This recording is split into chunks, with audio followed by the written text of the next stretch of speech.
Hello and welcome back. Management principles and practices के video series में आपका स्वागत है। Supply of human and material resources and helps to achieve the objective of business is organisation. किसी organisation में supply होता है human और मटेरियल रिसोर्सेज का, और साथ ही साथ ये हेल्प करते हैं ऑब्जेक्टिव ऑफ बिजनेस को अचीव करने के लिए। Formal authority flows from upwards to downwards. किस किस ऑर्गेनाइजेशन में जो फॉर्मल अथॉरिटी है वो ऊपर से नीचे तक फ्लो करती है, वो फॉर्मल ऑर्गेनाइजेशन में। जितने भी फॉर्मल ऑर्गेनाइजेशन है उन सारे फॉर्मल ऑर्गेनाइजेशन में जो अथॉरिटी होती है एकदम टॉप लेवल पे, ये रहेंगे फिर नीचे सबऑर्डिनेट्स। तो इस तरह का कौन सा ऑर्गेनाइजेशन में होता है? ये फॉर्मल ऑर्गेनाइजेशन में होता है। इनफॉर्मल अथॉरिटी जो फ्लो होती है वो नीचे से ऊपर तक फ्लो होती है या हॉरिजॉन्टली भी फ्लो हो सकती है। So informal authority flows upwards to downwards और हॉरिजॉन्टली। सो इनफॉर्मल अथॉरिटी जो होती है ना, वो ऊपर से नीचे तक भी फ्लो करती है और साथ ही साथ हॉरिजॉन्टली भी फ्लो कर सकती है। और फॉर्मल ऑर्गेनाइजेशन में अथॉरिटी सिर्फ ऊपर से नीचे तक फ्लो करती है। रूल्स, ड्यूटीज, रिस्पॉन्सिबिलिटीज और workers are given in writing. Writing में, लिखित में अगर कोई भी चीज़ अगर आपको कुछ देना होता है तो वो फॉर्मल ऑर्गेनाइजेशन होता है। जैसे सरकारी सरकारी जो गवर्नमेंट ऑर्गेनाइजेशंस हैं वो फॉर्मल ऑर्गेनाइजेशन है, क्योंकि उसमें कोई भी चीज़ कोई भी रूल पास करना होता है या कोई ड्यूटी देना होता है, कोई रिस्पॉन्सिबिलिटी देनी होती है, सब कुछ लिखित में दिया जाता है। Which organisation is created for technological process. कोई भी टेक्नोलॉजिकल प्रोसेस के लिए कौन सा ऑर्गेनाइजेशन बनाया जाता है? फॉर्मल या इनफॉर्मल? ऑफ कोर्स फॉर्मल, क्योंकि टेक्नोलॉजिकल प्रोसेस तो बहुत कॉम्प्लिकेटेड है, तो उसमें एक एक चीज़ क्रूशल्स होता है। तो अगर मान लीजिए काफ़ी बोल करके ओरली अगर कुछ बोल दिया जाए, ठीक है ना, मतलब उसका अथॉरिटी ऊपर से नीचे तक फ्लो ना करे, हॉरिजॉन्टल फ्लो करना शुरू कर दे या लिखित में ना दे, तो रिकॉर्ड रखना मुश्किल हो जाएगा। फिर कुछ प्रॉब्लम हुआ तो उसकी अकाउंटेबिलिटी फिक्स करनी मुश्किल हो जाएगी। इसीलिए टेक्नोलॉजिकल प्रोसेस के लिए कौन सा ऑर्गेनाइजेशन है? Formal organisation.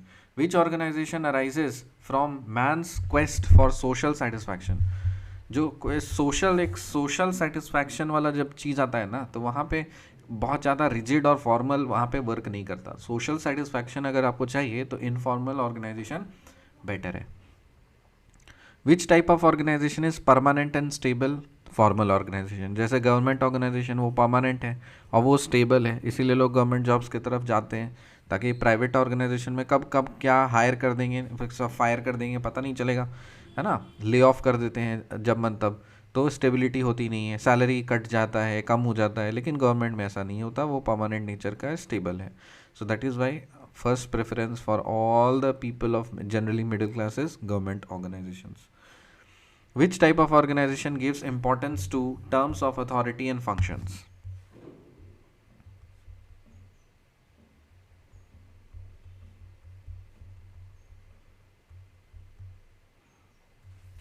Which type of organization gives importance to terms of authority and functions?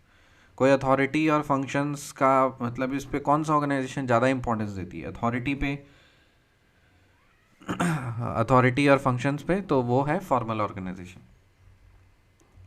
Which type of organisation has no place in the organisation chart? कौन सा ऑर्गेनाइजेशन है जहाँ पे कोई भी प्लेस नहीं है ऑर्गेनाइजेशन चार्ट में? So that is informal organisation. किस तरह के ऑर्गेनाइजेशन के लिए कोई ऑर्गेनाइजेशन चार्ट के लिए कोई जगह नहीं होती?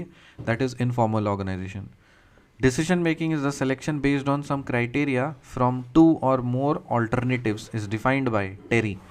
Decision making एक selection based criteria है, is a selection based on some criteria from two or more alternatives. So अगर दो या दो से अधिक alternatives हमारे पास में है तो कुछ क्राइटेरियाज के ऊपर बेसिस रख करके हम लोग डिसीजन मेकिंग का सिलेक्शन करते हैं। और ये कॉन्सेप्ट किसने दिया है? टेरी ने। टेरी। The selection of best alternative from many alternatives is known as decision making.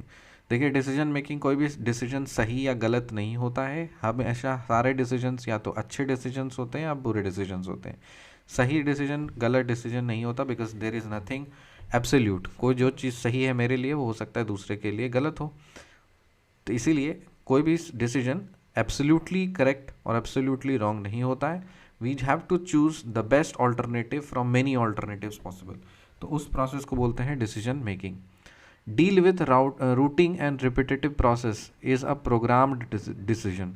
अगर कोई भी मान लीजिए रूटिंग है या रिपीटेटिव प्रॉब्लम्स पे अगर हम लोग डील कर रहे हैं ना, तो वो किस तरह का डिसीजन है, वो एक प्रोग्राम्ड डिसीजन है. So deal with routing and repetitive problems is a programmed decision. जहाँ पे भी रिपीटेशन का बात आ जाएगा वहाँ पे क्या हो जाएगा, एक प्रोग्राम्ड डिसीजन हो जाएगा. Placing a purchase order, purchase order को प्लेस करना, वो किसका एग्जाम्पल है, ये एक प्रोग्राम डिसीजन है. मतलब इसके लिए ऑलरेडी सब कुछ फिक्स्ड है, प्रोसेस फिक्स्ड है, एक रूट फिक्स्ड है, और वही चीज़ बार बार आपको रिपीट करना है. सो वो किसका एग्जाम्पल हो जाएगा, प्रोग्राम डिसीजन को हो जाएगा. The decision which is taken within the purview of the policy of the organisation, जो भी ऑर्गेनाइजेशन है उसके अगर उसके पॉलिसी के परव्यू के अंडर में कोई भी डिसीजन लिया जाता है तो उसको प्रोग्राम डिसीजन बोलते हैं, because we have certain set of rules and norms that we have to follow.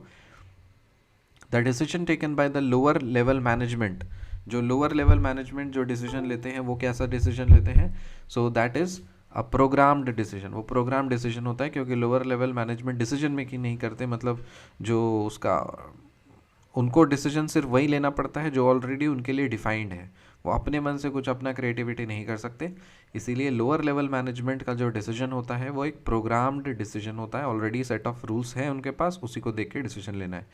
So the decision deal with the novel and non-repetitive problems is program decision. The decision deal with novel and non-repetitive problems is program decision. Opening of new branch is an example of non-programmed decision. तो ये non programmed होगा. सो जो decision अगर novel और non repetitive nature के होते हैं, जो भी डिसीजन नोवल या नॉन रिपीटेटिव प्रॉब्लम्स के लिए होते हैं, जो अगर रिपीटेटिव प्रॉब्लम्स के लिए होंगे तो उनके लिए तो प्रोग्राम डिसीजन हो जाएगा.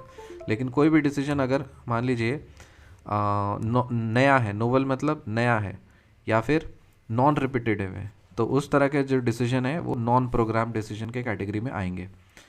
उसके बाद the opening of new branch, कोई भी ब्रांच, कोई भी सेंटर का न्यू ब्रांच खोलना है, तो ये प्रोग्राम्ड होगा या नॉन प्रोग्राम्ड, ये नॉन प्रोग्राम्ड होगा, क्योंकि ये पहले से तय नहीं था कि हाँ फ्यूचर में कुछ करना है, वो ब्रांच खोलना है, कब खोलना है, कब खोलना है, कहाँ खोलना है, ये सब कुछ नहीं पता था, ये नॉन प्रोग्राम्ड में चला जाएगा. So the decision taken by the high level of management, जो हाई लेवल ऑफ मैनेजमेंट जो डिसीजन लेते हैं वो नॉन प्रोग्राम डिसीजन होता है, और जो लो लेवल ऑफ मैनेजमेंट जो डिसीजन लेते हैं वो प्रोग्राम्ड डिसीजन होता है. So let's recap. Supply of human and material resources and it helps to achieve the objective of a business is organization. Formal authority flows from upwards to downwards is formal organization. Formal authority flows upwards to downwards or horizontally in which organization? Informal organization. Rules, duties, responsibilities or workers are given in writing. Works are given in writing is formal organization. Which organization is created for technological process? Formal organization. Which organization arises from man's quest for social satisfaction? Informal organization. Which type of organization is permanent and stable? Formal organization. Which type of organization gives importance to terms of authority and functions? Formal organization. Which type of organization give importance to people and the relationship? Informal organization. Which organizational relationship gives a greater job satisfaction and results in maximum production? Informal organization. Which type of organization has no place in the organization chart? Informal organization. Decision making is the selection based on some criteria from two or more alternatives is defined by Terry. The selection of best alternative from many alternatives is known as decision making. Deal with routing and repetitive problems is a programmed decision. Placing a purchase order is an example of programmed decision. The decision which is taken within the purview of the policy of the organization is programmed decision. The decision taken by lower level management is a programmed decision. The decision deal with novel and non-repetitive problems is non-programmed decision. Opening of new branch is an example of non-programmed decision.